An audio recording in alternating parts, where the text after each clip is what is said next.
مدت کے بعد اولاد رسول کو قید کیا گیا، نبی کی بیٹیوں کو بے پردہ کر کے کوفے اور شام کی طرف لے جایا گیا۔ آگے آگے فوج یزید ناچتی ہوئی جا رہی ہے اور پیچھے پیچھے رسول اللہ کی بیٹیاں نوازیاں قید ہو کے بے وارث و مددگار ہو کے چل رہی ہیں۔ فوج یزید کے ہاتھ میں تمام شہیدوں کے کٹے ہوئے سر تھے اور وہاں بغیر سر کے زمین کربلا پہ لاش بکھرے ہوئے تھے۔ تاریخ نے کہہ دیا کہ بغیر کفن اور دفن کے 3 دن تک رسول اللہ کے خاندان کی لاشیں زمین کربلا پہ بکھری ہوئی تھی۔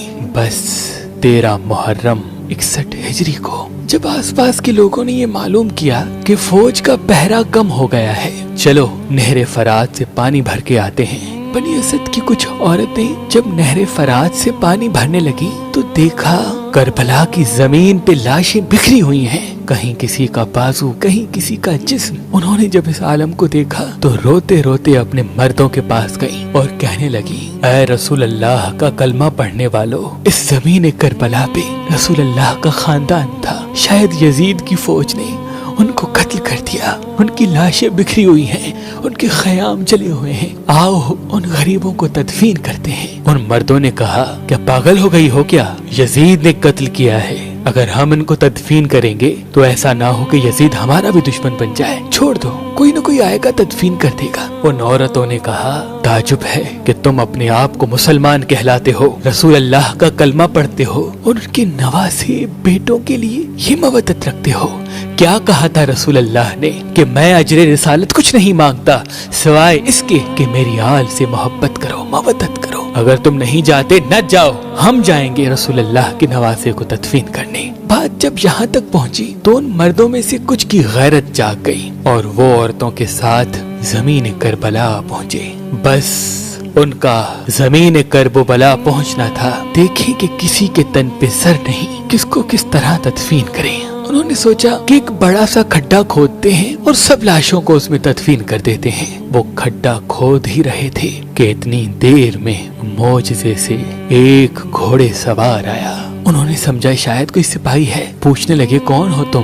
وہ گھوڑے سوار رو کے کہنے لگا، میں رسول اللہ کے نواسے کا بیٹا علی زین العابدین ہوں۔ اس جوان کو دیکھ کے سب کی آنکھیں بھر آئیں۔ امام زین العابدین نے رسول اللہ کی عبا بچھائی اور زمین کربلا سے امام حسین علیہ السلام کی لاش کو چننا شروع کر دیا۔ کہیں سے امام حسین کی انگلی ملتی ہے، کہیں سے امام حسین کے جسم کا کچھ حصہ ملتا ہے، کہیں سے پاؤں ملتے ہیں، کہیں سے کندھوں کا گوشت ملتا ہے۔ بس امام حسین کی لاش کے ٹکڑوں کو رسول اللہ کی عبا میں جمع کرتے ہیں اور ایک جگہ زمین کو تھوڑا سا کھودتے ہیں تو وہاں پہلے سے ہی قبر بنی ہوتی ہے۔ امام حسین علیہ السلام کو اس قبر میں تدفین کرتے ہیں اور ان کے ساتھ اپنے بھائی علی اکبر اور علی اصغر کو بھی تدفین کرتے ہیں اور ایک قبر بنا دیتے ہیں، اور وہاں جو ان لوگوں نے بڑا سا کھڈا کھود دیا تھا وہاں دوسرے لاشوں کو تدفین کرتے ہیں، اور اس جگہ کو آج بھی گنج شہیداں کہا جاتا ہے، جہاں سب کی لاشیں ایک ساتھ دفن ہے۔ بس سب لاشیں تدفین ہو چکی تو کسی نے کہا، ایک لاش رہ گئی، یہ دیکھو ایک کوئی بوڑھا صحابی ہے، ان کو ہم نے تدفین نہیں کیا۔ امام سجاد رو کے فرمانے لگے، یہ حبیب ابن مظاہر ہیں، اللہ یہ چاہتا ہے کہ اس کی لاش ایسی جگہ دفن ہو جہاں جب بھی کوئی امام حسین کے پاس آئے تو ان کو سلام کر کے آئے۔ پھر آپ نے جناب حبیب کو تدفین کیا۔ سب جانے لگے تو امام سجاد نے کہا، رکو، ایک لاش رہ گئی۔ لوگوں نے کہا، ابھی تو کچھ نظر نہیں آتا۔